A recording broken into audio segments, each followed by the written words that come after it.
Your body doesn't explode at crush depth. It collapses inward with the methodical precision of a soda can under a hydraulic press, and the sequence of failures follows a predictable cascade that forensic engineers have mapped with uncomfortable accuracy. The human thoracic cavity, your chest, maintains structural integrity through a delicate balance of internal air pressure and the tensile strength of your ribs. At 400 meters below the surface, that balance no longer exists. The water pressure at this depth exerts 40 atmospheres of force on every square centimeter of your body. Your lungs, which contain roughly 6 liters of air at sea level, compress to the size of a fist. The alveoli, those microscopic air sacs responsible for oxygen exchange, collapse completely. The ribs themselves begin to bend inward, but you're still conscious. This is the part the survival documentaries never mention.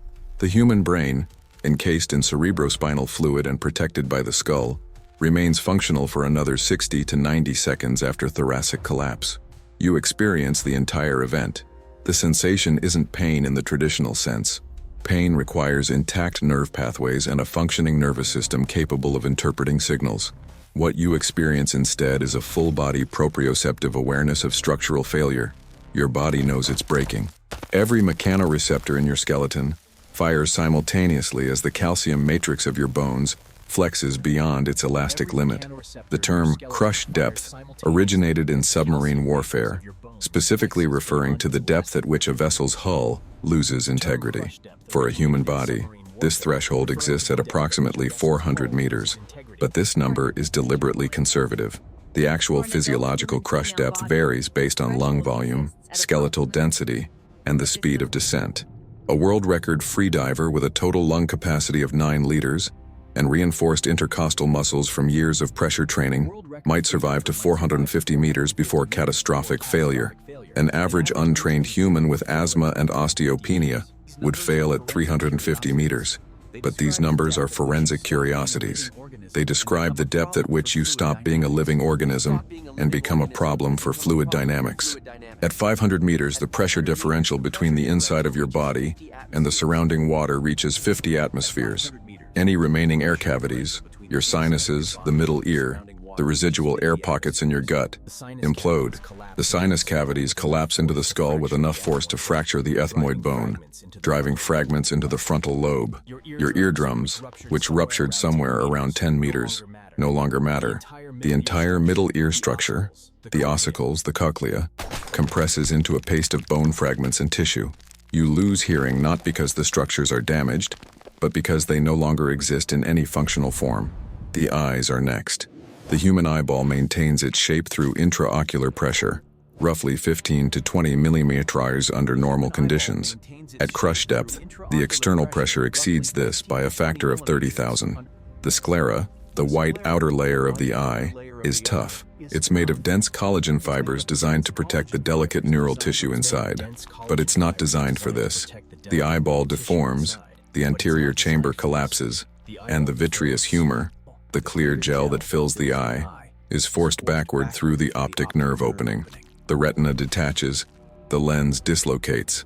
If you could still see, which you can't, you would notice the visual field collapsing into a pinpoint of light before total darkness. But the brain is still active. This is the cruelty of crush depth. Your consciousness doesn't shut off immediately. The brain, suspended in cerebrospinal fluid and encased in a rigid skull, is temporarily protected from the worst of the pressure. Blood flow to the brain continues for another 30 to 40 seconds. And during this window, the cerebral cortex remains functional enough to process sensory input. Except there is no sensory input. Your eyes are destroyed. Your ears are destroyed.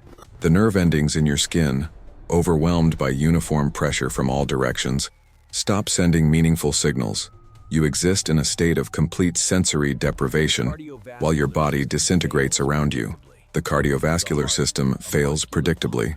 The heart, a muscular pump designed to operate against roughly 120 millimeters of pressure, cannot maintain output against 38,000 millimeters. The left ventricle attempts to contract, but the aortic valve cannot open. Blood pressure equalizes instantly. The heart doesn't stop beating. It continues to spasm uselessly, unable to move blood against the external pressure. The carotid arteries, which supply blood to the brain, Collapse. Oxygenated blood pools in the left ventricle. The brain begins to starve. Hypoxia sets in at the 45-second mark. The prefrontal cortex, responsible for higher reasoning and executive function, fails first. You lose the ability to think abstractly, then language, then memory.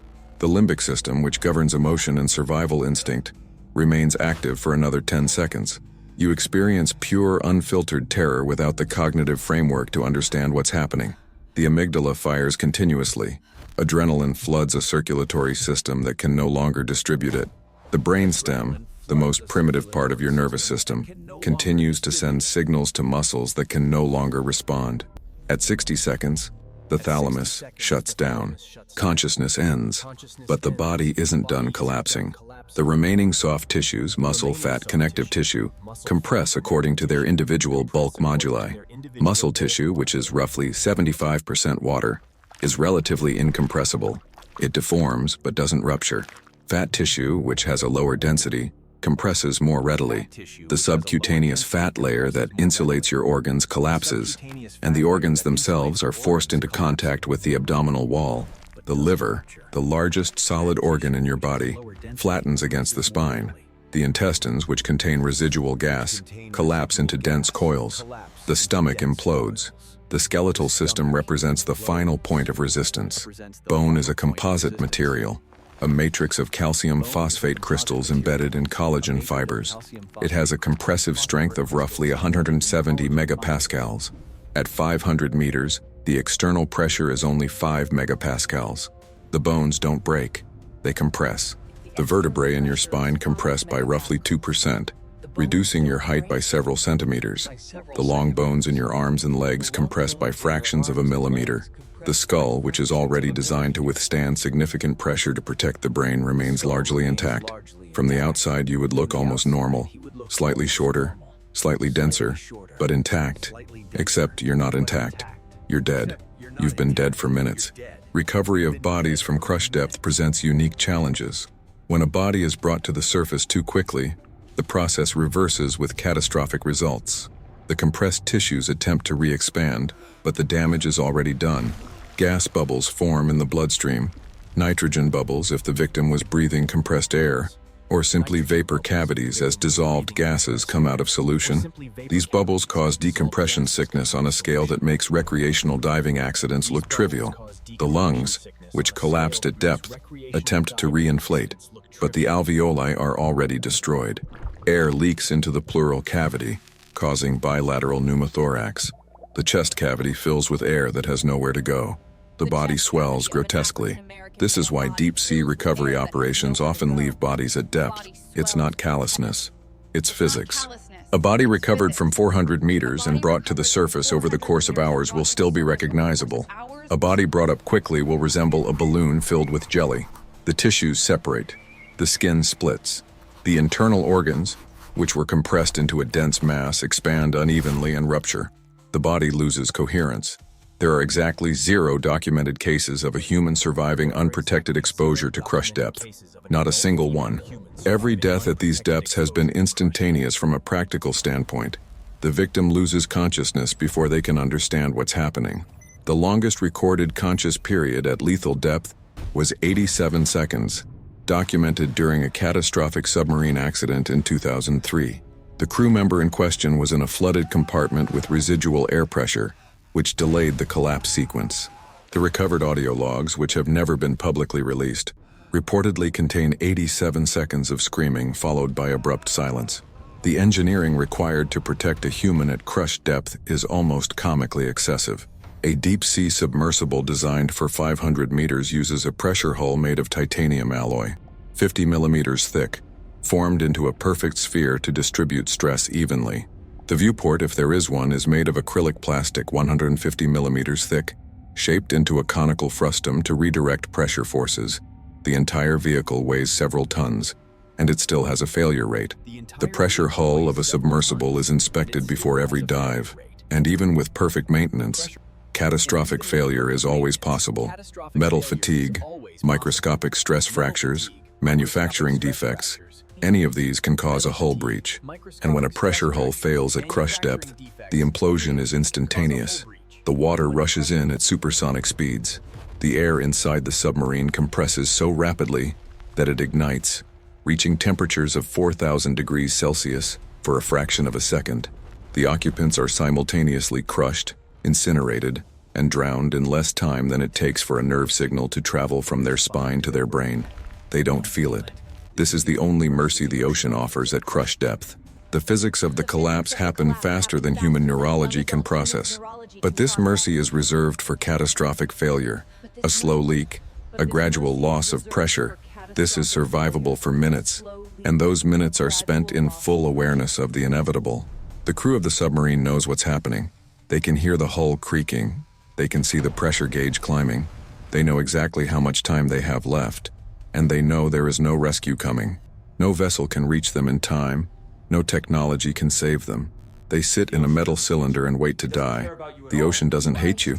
It doesn't care about you at all. You are a structural anomaly, a collection of gas-filled cavities and compressible tissues attempting to exist in an environment governed by hydrostatic equilibrium. The pressure at crush depth isn't hostile. It simply is. It existed before you were born, and will exist long after your compressed remains settle into the abyssal sediment. You were never meant to be here. Your biology is a monument to 400 million years of evolution, shaped by atmospheric pressure and shallow water. Your lungs evolved to breathe air. Your ears evolved to hear vibrations transmitted through air. Your eyes evolved to detect light refracted through air. Every system in your body assumes the presence of air. The deep ocean has no air. It has only water and pressure and darkness, and these things will unmake you with the cold efficiency of a chemical reaction. Crush depth is not a place you visit and return from. It is a threshold beyond which the concept of you ceases to have physical meaning. The atoms that composed your body will still exist, but the pattern that made you human, the electrical signals, the chemical gradients, the structural organization, all of it collapses into thermodynamic equilibrium. You become indistinguishable from the surrounding water, not dissolved, not destroyed, simply equalized. The ocean doesn't need to kill you at crush depth. It just waits for you to stop being separate from it.